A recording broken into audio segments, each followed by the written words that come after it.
So, morena, tēnā koutou katoa, ngā mihi nui kia koutou katoa, karanga mai, mihi mai. I'm just noticing that people are still joining, so I'll just wait one more second. It looks like most people are here. So, good morning from Wellington. Welcome to everyone joining us from Aotearoa, New Zealand, and also from all around the world. We have people joining us from more than a dozen different countries, I understand. So welcome, good morning, good evening, wherever you are. It's great to have you here with us in New Zealand. I'd like to start with a karakia, or a reflection in Te Reo Māori, which is of course the Indigenous language of our country. Tuia ki runga, tuia ki raro, tuia ki roto, tuia ki waho, tuia te here tangata, tuturu o whiti, whakamaua ki a tina, tina haumea huie tāikie. So that karakia asks us to unite and come together as one, which we are doing today to talk about how we can use the principles of design to live better and more safely in cities. My name's Carly Mercier. I'm a research fellow at WSP and I'm also acting director of the Helen Clark Foundation. The Helen Clark Foundation is a public policy think tank based at the Auckland University of Technology, founded on the principles of our patron, the former Prime Minister of New Zealand, Helen Clark. And we are very fortunate at the Helen Clark Foundation to have a partnership with WSP, which supports a full-time staff member to me to write and research about some of the big public policy challenges facing New Zealand and the world, with a particular focus on issues relating to transport and urbanism. Before we start, I have some quick housekeeping matters. So this is obviously a WSP and Helen Clark webinar, and it's part of the Global Snack and Learn webinar series, which is run by WSP Global. It's open to the public and to WSP staff. So we have people from around the world, and we also have many people joining us from New Zealand, from government, local councils, NGOs, and public. So welcome to you all, wherever you are. Just to let you know, your microphones are all muted, so we can't hear you. You can hopefully hear us, but you don't need to worry about making noise in the background. It won't disturb us. So the structure of the talk today, our panelists are going to give us a presentation about how we can use evidence-based design principles to make our cities better to live in, to make sure our public places serve diverse populations and reflect diverse community interests, and to make people feel safe and be safer. So quite a big topic to get through. Before we get started, I'm just going to ask our panelists to briefly introduce themselves. So can we start with you, Anne? You're on mute.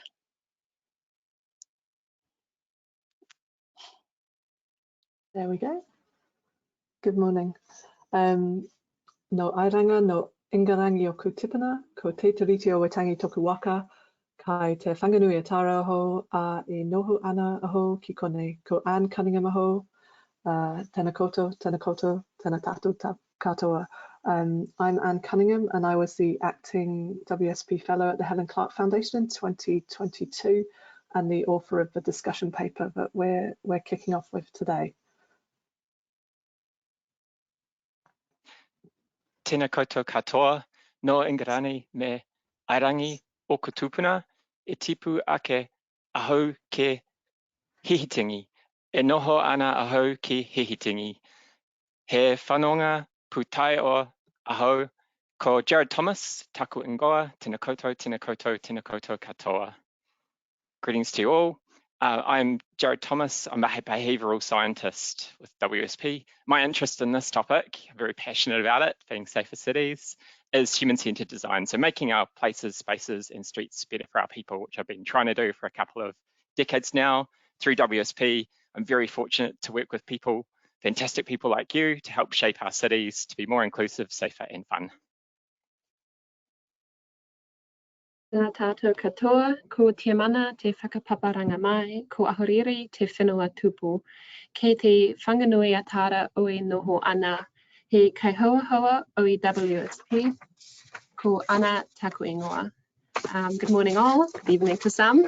I'm Anna Michels, I'm a principal urban designer at WSP based in our Wellington office. I initially came into contact with CPTED during my academic career and have taken this into my practice, firstly through my work in residential master planning and design guides, and more recently into CPTED assessment on WSP projects. Tēnā tātou katoa. Thank you, everyone. So our presenters, our panelists are going to present for around about 25 minutes, and then we should have hopefully 10 to 15 minutes left at the end to have questions from the audience, from you guys. So if you do have a question, please put that into the control panel chat box, which should have appeared next to your screen. If you can't see it, it may be under your screen, so have a hunt for that. It's quite separate to the screen, and it's called the control panel. So just down the bottom of that, there's a little chat box where you can ask questions. So yeah, it should be possible also there to download the slides from today's presentation, and also to download a copy of the Safer Cities report as well. We'll also be recording this webinar, and you should be able to watch it back later. We'll be sending an email link to everyone, but it should be available also on the WSP Global YouTube channel and on the Helen Clark Foundation YouTube channel as well, if you want to watch it again later.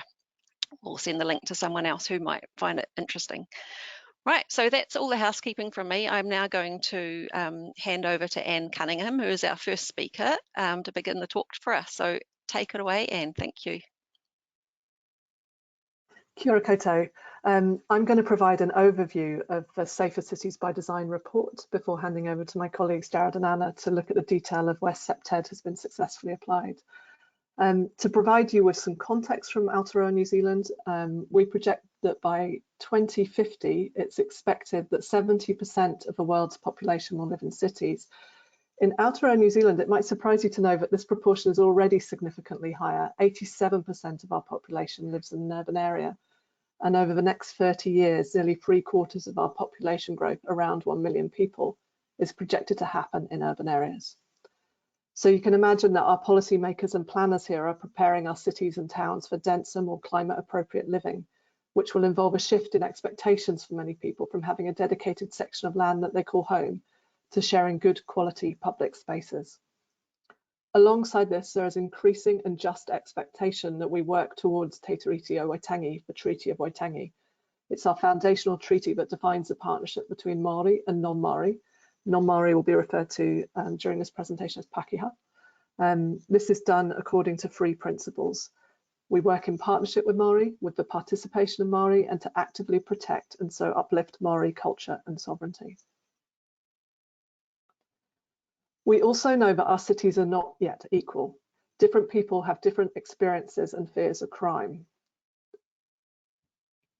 And there's growing evidence that certain groups suffer disproportionately from both the experience and fear of crime, especially women, trans and non-binary people, Indigenous people, children and older people. For instance, in a recent survey, 73% of young women reported feeling unsafe in our capital city of Poneke, Wellington. There is also increasingly mainstream discussion of how historically urban forms have been determined largely by the needs, wants and cultural expectations of those in power. The result is that our cities are designed to empower the lives of those who are male, European and able-bodied. We also know that people who feel unsafe modify and limit their use of public spaces, exchanging freedom for safety.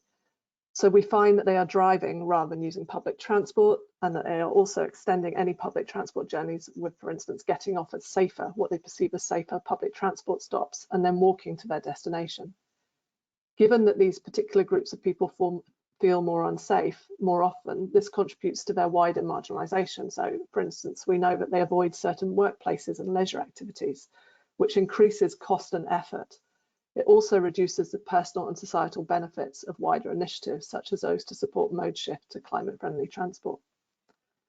In turn, by modifying behaviour, they can become absent or distort their relationships with certain places in our cities. And this influences the design process, as they are unseen or considered differently when we study our public places. And we often face a harder job of retrofitting them into places. One current example in Aotearoa, New Zealand, is the difficult processes of redesigning our street space to accommodate the needs of women and children who ride bikes. However, we know that cities that welcome diversity increase social cohesion, which benefits all. Appropriately designed positive contact with a wide range of people can reduce our fears of those who are different to ourselves. This includes uplifting the dignity of Māori in the design of public spaces to encourage and support culturally safe, positive contact.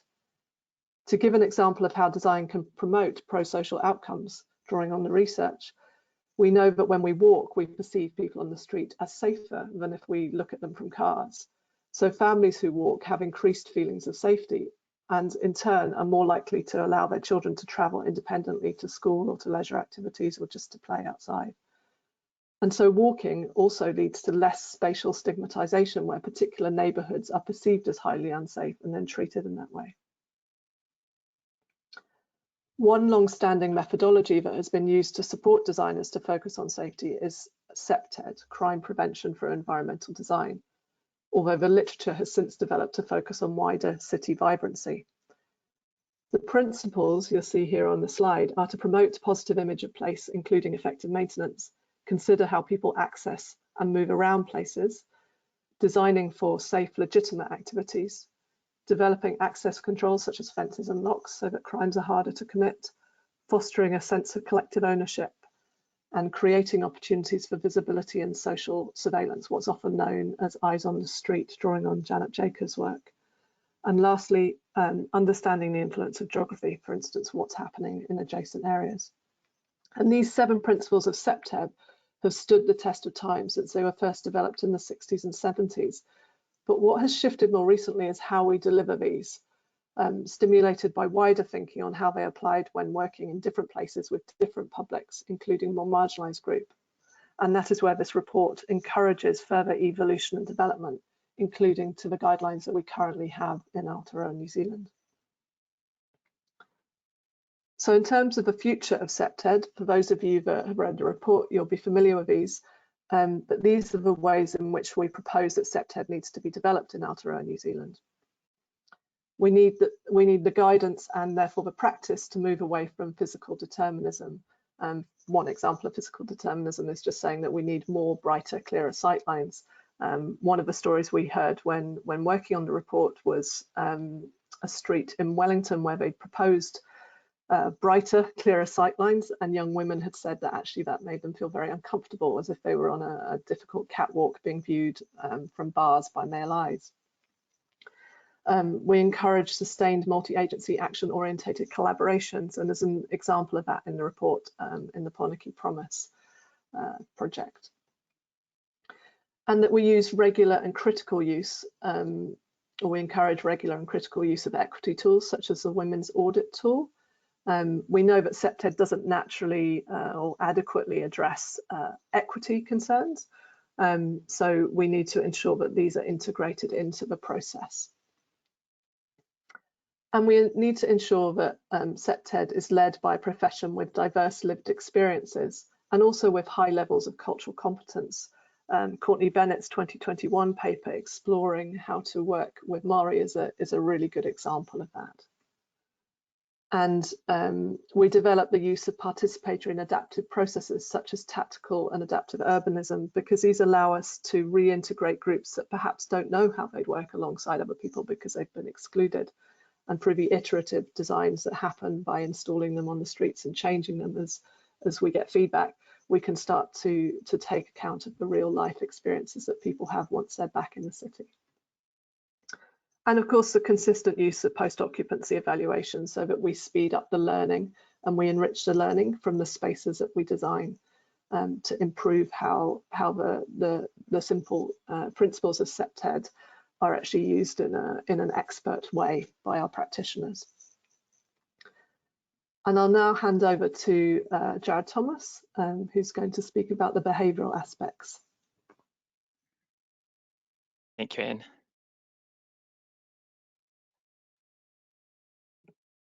Next slide, please.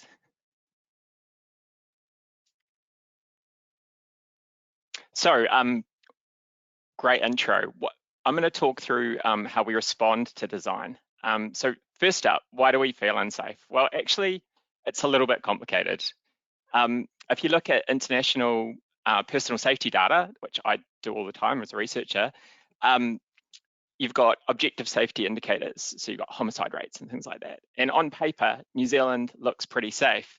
But if you look at our perception of safety, indicators like feeling unsafe walking alone at night, actually, Aotearoa New Zealand, we're feeling less safe, even though on the objective, on paper, we look like our crime rates are reasonably good.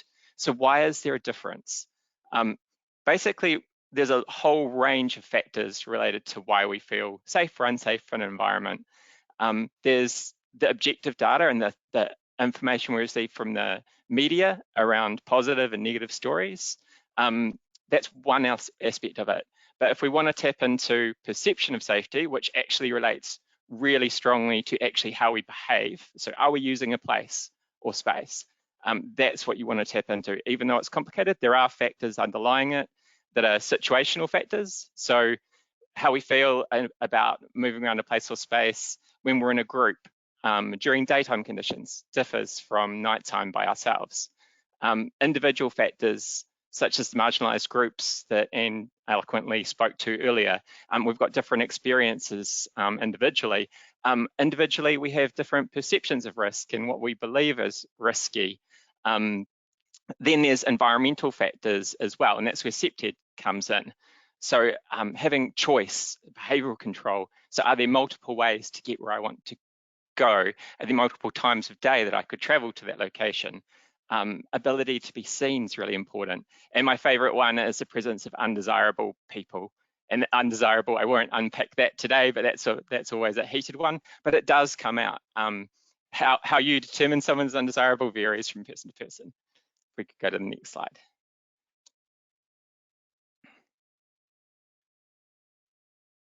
So who are we designing for, and what type of city do you want to live in? This comes back to the SEPTED principle Anne spoke to around designing for safe, legitimate activity.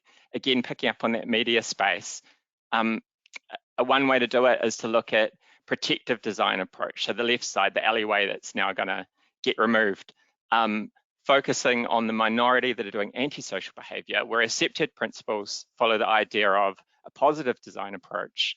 It taps into some really neat concepts like manaakitanga, creating a warm and respectful welcome to a place, shining a light on how more people could be more active more of the time. So it's a light path that I think Anna will talk about later, so I won't go into more details, but showing how we could use the space, activating it, making it fun, making it engaging, attracting people to the space, becoming really important. Next slide, please. A really neat study, or studies, have been done in Korea where they've been doing some really cool work. This particular one by Lee looked at 24 neighbourhoods, 12 where they retrofit existing neighbourhoods. So this is importantly different from designing and building new, but they've taken existing neighbourhoods and tried to uplift the quality at a neighbourhood level, which is quite unique. They looked at 12 neighbourhoods that they improved with SEPTED principles, and they looked at 12 control neighbourhoods. And they looked at these types of things. So the CCTV, the street lighting for eyes on the street, murals, pavings, fence removal, transparent fences, community parks to build in that sense of community and belonging. If we go to the next slide, and what they found was that lighting, CCTV, so that aspect of seeing the space, being seen in the space, and some of the neat things they did with lighting had an effect on feeling safer. Community parks, so the idea of collective ownership also increased likelihood to feel safer in a space. The thing that came through though was the positive image of the place came through as affecting feeling safer and also increased walking activity. So that's thinking about how you create effective maintenance. So when we think about things like tactical urbanism, important that this is created and developed, but important that it also translates from temporary to more permanent, how we look after a location. So paint that lasts, lighting that is replaced beyond the temporary. So it becomes really important. Can we go next slide? Another area that's really important and has some really neat work done is how we're changing lighting within places. I love the example of the light path, the cycleway, the pink cycleway that's well lit. It shows that a different range of users is now being considered. So think about equity, and all users have considered. Originally, our lighting standards, very car focused, but now we're starting to move away to think about differing ability, creating for all ages, and equity of mode within our lighting. Some of the things that come through really strongly from what makes you feel safe around lighting is people's faces. So we read a lot into how people are responding to us, making eye contact just for safe negotiation, but also reading emotion, approachability, and eye contact not being too long, but just right. All of those factors come into having a lighting environment that you can see the face of other people. That's really important to us. So creating a safe space means that we need to design different types of lighting, not just street focused lighting for cars, but lighting focused for people, all users of the space, and seeing those distances. So avoiding collision can occur at 8 to 9 meters. You can start to get facial recognition, including celebrity recognition in photos, at about sort of that 8 to 10 meter space. And then people start to feel more comfortable if you can give them more space, around the 15 as recommended in guidance. Uniform light as well. So brighter isn't always better. And some of the neat work I've been party to and being able to work with other people, including people who are legally blind, still have some light vision. So at night, the glare and the pooled light, so that uniformity of light going from light to dark, light to dark, light to dark, really is problematic. Having uniform or consistent light, even if it's lower, is the way to go. Next slide, thanks. So lighting's expensive, right? But actually the benefits are huge, and some of the developments in lighting technology means that the ongoing cost of lighting doesn't have to be preventatively high. So some really good work in the UK and US has looked at crime related to lighting, and it is variable, but overall there is a reduction in crime. It depends on how it gets used though, which I'll go into in a sec. There's an increase in pedestrian trips if it's done right, and there's a reduction in feeling fearful. But there's quite huge variability in how it's applied and where it's applied. So if you're just adding lights to a crime hotspot and just doing a spot treatment, not so successful. If you're adding light to an active community and bringing them into the design process, that's where it's been seen to be effective. So if your community is calling out for change and you've got an active community in an area and you've enabled them to be part of the discussion, that's where lighting works. That's the neighborhoods where it is picked up, and you do get these increases in walking, people feel safer. The lighting treatments can work in support of the community, but not in isolation. Next slide, please. Some of my favorite work comes from Canada. They've done some really special work around wayfinding, and what I love about it is they've actually put some evidence base behind it as well. There's a really cool concept. I talked about it before, manaakitanga, creating a warm, respectful welcome into a place, being inclusive. And then tūranga waiwai, a place to stand, feel empowered and connected, a sense of belonging, security, all of those feelings of the place. How do we enable that and embody that within our design? Toronto have done a really neat job of some quite simple stuff, and I like this one again because it can be placed into an existing environment. So the power of wayfinding, increasing exploration of space. We're naturally curious when we are new to a place or haven't explored all of it.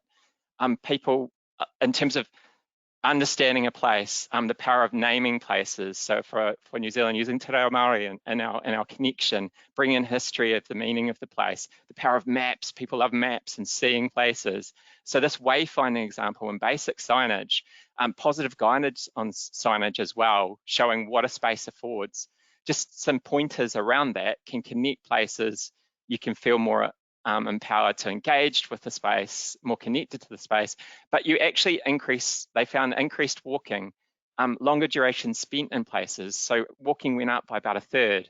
Time spent in local areas went up by about 30% as well when they started looking at. So these really quite simple changes can have really meaningful impact. I'll pass over now to Anna, who's got some fantastic examples of great public spaces. Thanks, Jared. Yeah, so I've brought some examples that kind of pull on the aspects that Anne had talked about and a bit of an illustration of some of the projects that Jared had in his slides as well. Since we have an international audience, I've tried to include some non-Aotearoa based projects in there as well. Next slide, Anne, thank you.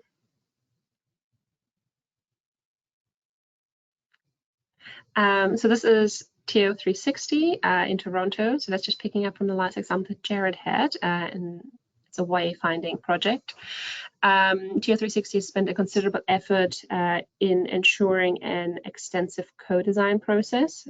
In this new strategy, wayfinding signs include features for all users, such as maps that are located between 90 to 140 centimeters above ground to ensure legibility by all. Next slide. Additionally, the Vibrant Streets program that ran along this wayfinding concept focuses on harmonizing the design and placemaking of street amenities to reduce clutter, beautify city streets, and give Toronto an identifiable streetscape. So you can kind of see it in the top left image. You can see the change in the paving. It's a really good way of having one clear strip along the public streets that has all of your street furniture. So that's the signage, that's your light poles, that's your seating on, or your bus shelters, which keeps the rest of the footpath clear for users of all abilities. Next slide, thanks. The smart lighting system is in Denmark. It demonstrates that lighting can go beyond illuminating a space to our standard engineering requirements.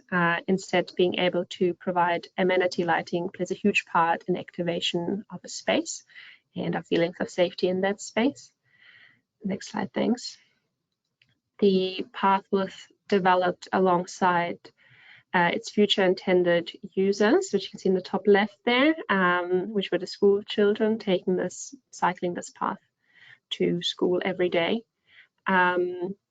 There's some great examples of this level of co-design with our children in New Zealand as well. For those of you interested in looking it up, for example, we've got the Place Cadets project by Gather Landscape Architects, and specifically Dr. Wendy Hoddinott. The project explores ways in which tamariki and rangatahi can be active designers and researchers in their neighborhood spaces.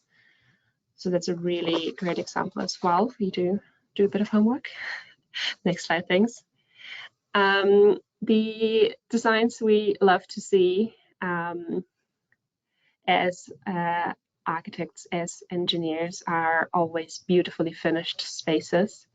And the Tainui Shared Street and Town Square certainly delivers this. Next slide. But the value here came much earlier. Through a meaningful co-design process with the local community over an 18-month period.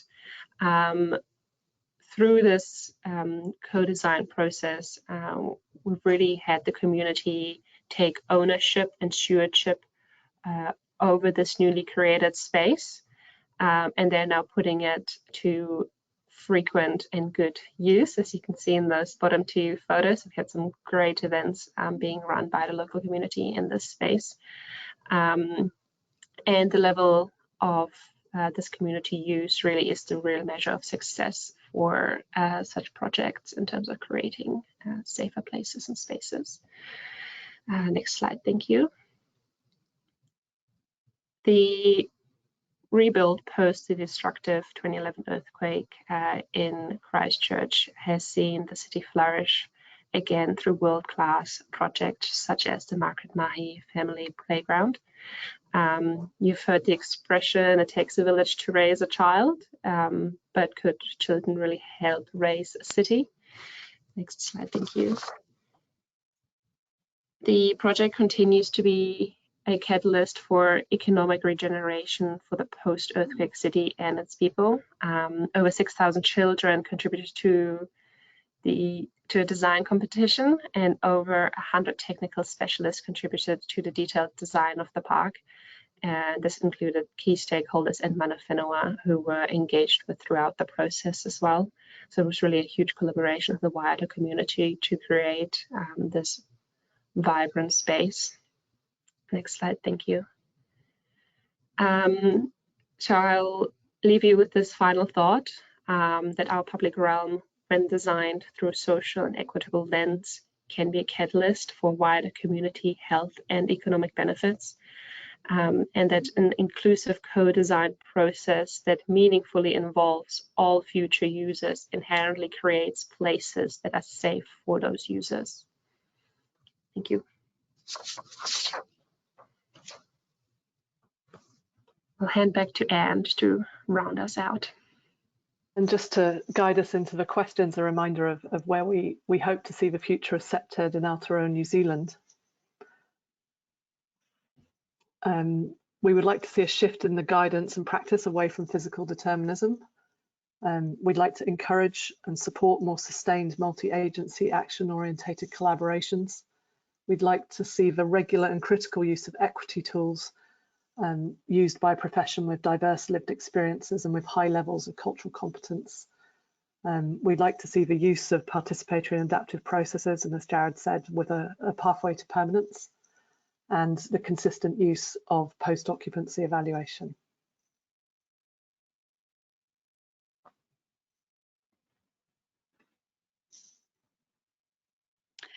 Thank you very much to our panelists. That was really interesting. I learned a lot.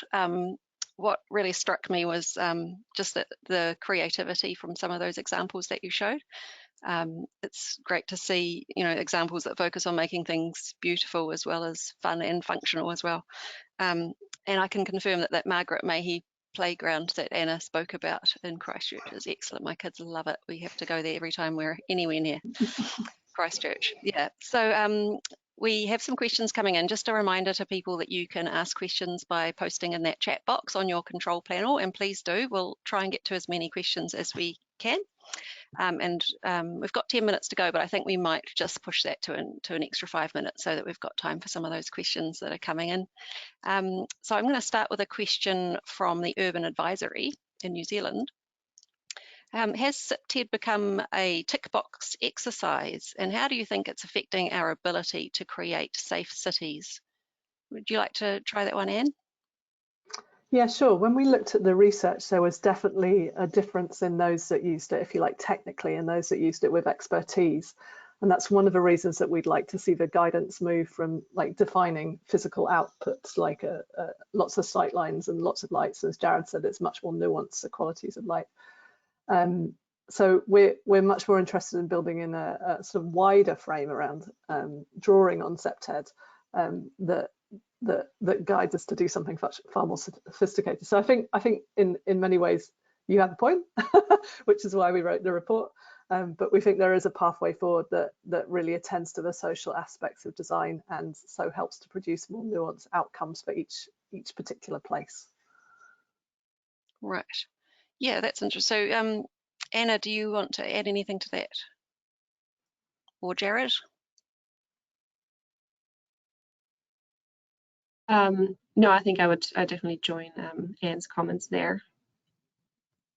Great. So let's move on to the next question then. Roger in WSP in New Zealand has asked, changing urban environment is one way to reduce harm and antisocial behaviour. What other interventions are important? Who would like to answer that?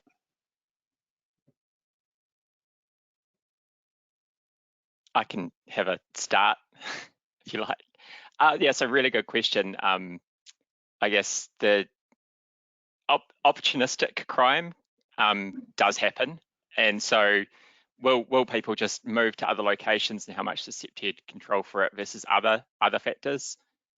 There's short-term things that you can do to reduce exposure to risk in environments, like better public transport and real-time information, but really addressing the underlying needs of those committing the crime and harm and supporting them.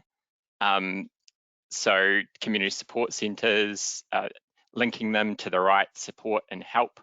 There's really good alternatives to traditional penalties, things like cognitive behavioural therapy, and actually addressing the underlying issues.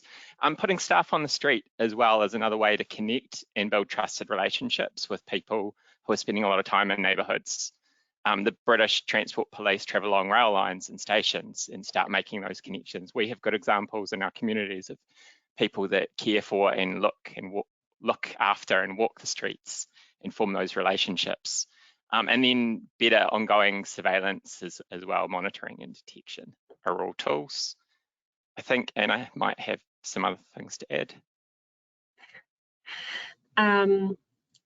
Yes, I know Rogers, it's Wellington based, so maybe as a very tangible example would be Aotearoa Park. So it's one of our inner city parks here that has had a lot of crime issues and social behavioural issues in the past. And there's been a concerted effort through the Puneke Promise project that the report touches on as well, around changing the physical design of that space, but also providing alongside that extended community amenities such as the Wahia Awhina Community Support Centre, which sits right alongside the park, because we do recognize that often CPTED addresses only the physical environment, and I think that's really what we're trying to advocate for, a more community-based, larger approach. Could I add to that one as well, that one of the interesting things about the Puneke Promise case study was the effective bridging between the ongoing social relationships that the local authority, the client, held, and the design process. So for instance, the design team actually went out and walked the street with the community police on a regular basis, and not only learnt from the police, but the lead designer in that team nominated one of his younger female colleagues to use her eyes as the eyes through which to synthesize the information and therefore make design decisions. So she was able to challenge the policeman. So instead of design being this sort of parachute practice that comes in and out, they were able to integrate more effectively into the ongoing social relationships. And I think this role of the client in supporting that is absolutely key to the designers being positioned in a way that they can come up with really strong outcomes. Because for the designers to come in and form immediate relationships, we know co-design is limited in that way, it can't achieve that. So they need to tap into these ongoing relationships and be part of the city life in a much more nuanced, I keep using the word nuanced, but I think that's what it's all about, nuanced way. We don't mind a bit of nuance around here. Thanks, Anne. And also that park's looking really lovely now. I was down there the other day. Just a switch of topic here. So a question from Te Whatu Ora, New Zealand. What is the intersection between this work and Te Whatu Ora in light of the Healthy Futures Bill? So it's a New Zealand specific question, but it's sort of talking about how this work links to health, I guess, more generally. Yeah, I would say that research has clearly established a link between our built environment and our community and physical health. I think usually in research, I'd say that this is sort of split between physical and mental health. The cities, our cities that are designed to be more socially and therefore safer, support more physical exercise and decrease car use, as Jared had mentioned, in terms of increasing walkability in people that walk more often. I think the bigger impact of safer cities, maybe surprisingly, comes from the benefit to our mental health. So if we have a reduction in everyday stress, it actually has a huge impact on our overall well-being. So I'd say that designing safer cities aims for very similar outcomes as the Paiora Act, or the Healthy Futures Act, in terms of taking a more community and system-wide approach. Anyone else to add anything there? Great, thank you. Sorry, Anne? I was going to say I could add a practical experience of that one, because I know that Scotland countered a lot of its health challenges through the redesign of Glasgow in particular, and that was led by their chief medical officer, who looked not at what heart disease was but asked why, and kept asking why until he identified a deficit of hope, which gave designers a much easier way to access what was trying to be achieved, because instead of being asked to design out heart disease, they were asked to design in hope. So I think again, it's back to this clientship role in the middle. Wow, that's nice. Okay, another shift in topic. Lucy at WSP in Australia has asked, what are some of the best ways to understand and measure women's safety, noting that violence is not always reported?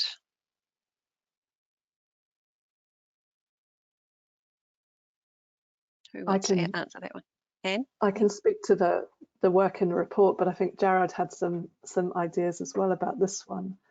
In the report, we covered the work by the, I'm sorry if I get the acronym slightly wrong, the Women's Sexual Violence Group that came from Victoria University.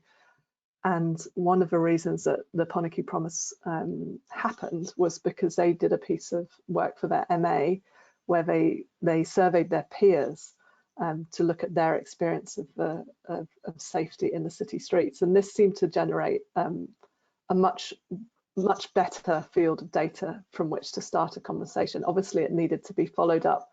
I mean, it was within an MA, so it wasn't quite citizen science, but you could follow it up with other initiatives. But equally, you could look at using citizen science to initiate where you don't perhaps have an MA that facilitates that.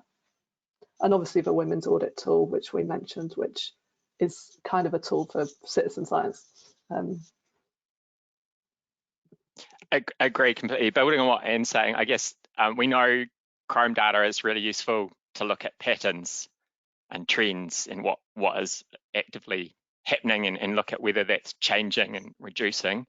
But yeah, there is a lot of reasons for not reporting violence, fear, anonymity, ease of reporting.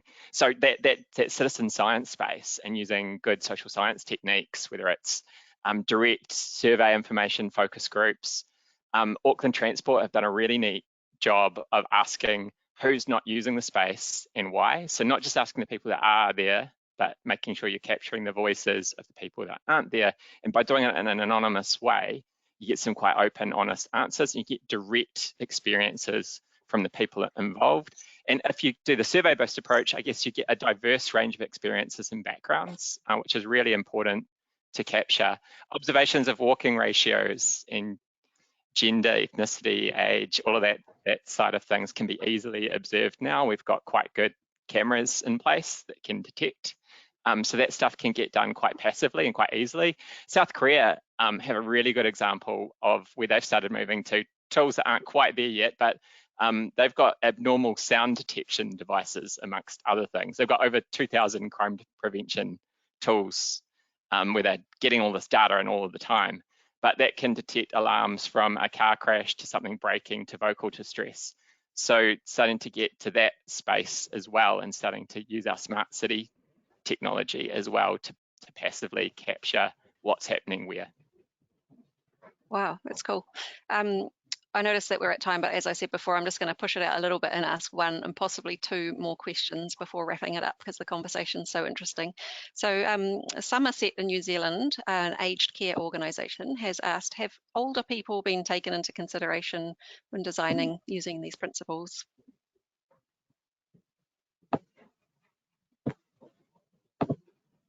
Did you want to go first, Dana? No, you kick us off. Go on. Yeah. Okay. So we have an aging population. So in the next period of time, about a quarter of Aotearoa New Zealand will be over 65. So this is very important and is being better and better looked at, I think, in terms of new design. So shade, places to sit. Australia moved to shade on every street now, and new designs just about, and places to sit, even footing, physical and mobility, impairment, accessibility. And now we're starting to move into going beyond not just thinking about alternatives to stairs and can people move from place to place, but looking at different ability like neurodiversity coming into the equation as well, starting to look at a wider range of abilities. So more people being included in the discussion as a component of that, and introducing accessibility audits is a key component of that. Planning as well, I guess. So there's the Age-Friendly Urban Places guide, which has got some really neat examples within New Zealand. So the Hamilton Lake domain, bringing walking tracks together with playgrounds. So you're engaging fun for young and old is a really neat concept. But where I live in Havelock North, Hastings, there's a really beautiful park which has got not the best sightlines, but it's connected onto a retirement home. And the people in the retirement home actually care for the garden spaces. They do the planting, they look after it, they take ownership of that space. So they become the social surveillance and caretakers of that space, which is really neat. So there's things we can do around planning, and then maintenance is one of the things that came through from that other Korean work. So if you can maintain the space, that makes it easier for all, which is really important to that aging population. Yeah, definitely. I think if you look at it from a CPTED specific assessment point of view, so from, I guess, the practice, the angle that I practice, accessibility is definitely a complex issue. I think in the front end of the guidance around community safety audits and interviewing guidelines, it's definitely it's specifically in there, it's written in. You should be considering and interviewing users of differing abilities, but that's assessing, I guess, existing context and potential retrofitting of that existing context. When you get into looking at assessing new construction, the 7 kind of like key qualities that we work to in New Zealand don't actually specifically mention universal accessibility. And I think we usually, at least at WSP for our infrastructure projects, we always have an accessibility consultant on the project as well. So you've got someone that's looking at CPTED, but you also have someone that's looking at accessibility and someone that is specifically looking at wayfinding, so they're subject matter experts, and it just becomes about working together with them very closely, because you do in the end have what I would say is a common goal, and that is those like safer cities for everyone. Yeah, that makes perfect sense. I think Anna's quite wisely pointed to the fact that our current guidance don't at the moment support designers to do the best job that they could do around equity. And that's one of the reasons why I think when we were doing the report, we found no one who thought that there wasn't an opportunity in using the more recent research and experiences of practice to enrich our current guidance and give us a new platform on which to build better cities. So I think yes, that there's absolutely an opportunity for us to give our designers a better hope of engaging with our aging population and their diversity and the different ways they age, and to get their eyes on the street so that they also provide some of that social surveillance that Jared was referring to, and also plant surveillance, which is wonderful, you know, like the idea that there can be parts, they can co-create the maintenance and the actual city as it grows. Plant surveillance. We don't have much time, but I'm just going to be cheeky and ask one last question, which I hope you can answer reasonably quickly, because I thought it was an interesting one. So from Miriam, sometimes we hear councils not wanting to put in lighting in public spaces as they don't want to attract people to certain areas at night. And she's given this the example of semi-private space within multi-unit developments. She's asking how we respond to this if it means communities feel unsafe. Is it about lighting networks rather than one-off lighting responses? Has anyone got anything they want to respond to on that one? Update the guidance so that isn't the direction that councils go in, I think would be my response. Yeah, I think that would on that. No. The quickest way of addressing it. I think often we've found that with the guidance that we currently have, it isn't advised that if a space only meets a couple of the criteria and the guideline, that you implement those. It really needs to meet a lot of the safety guidance. So you can't just provide lighting, you also have to provide activation and sight lines. So the councils often decide to not provide the lighting because it would actually lead to a larger project in terms of also programming that space and potentially making other changes to the physical environment. So yeah, I think that kind of brings us back around into a circle to what Anne just said in terms of if we change the guidance and how we address designing public spaces, even if they're semi-private, they'll go a long way to getting councils to then also. Well, there you go. That's a nice way to end on a challenge for the future going forward, September New Zealand and other places as well. So I hope you guys have enjoyed yourself today. I have certainly done so and also learned an awful lot about this topic. So thank you to our esteemed panelists for your amazing contributions today. Let's end as we started. This is a karakia that acknowledges that our conversation and time together is finished for now, and it asks that the strength and life force of our ancestors be with each and every one of us. Kia tau ngā manaakitanga a te mea ngaro, ki runga ki tēnā o tātou, kia māhia te hua mākihikihi, kia toi te kupu, koi te mana, toi te aroha, toi te reo Māori. Kia tuturu ka whakamaua kia tīna hui e tai ki e. So thank you very much, everyone, and I hope you do enjoy the rest of your days or afternoons or evenings, wherever you are.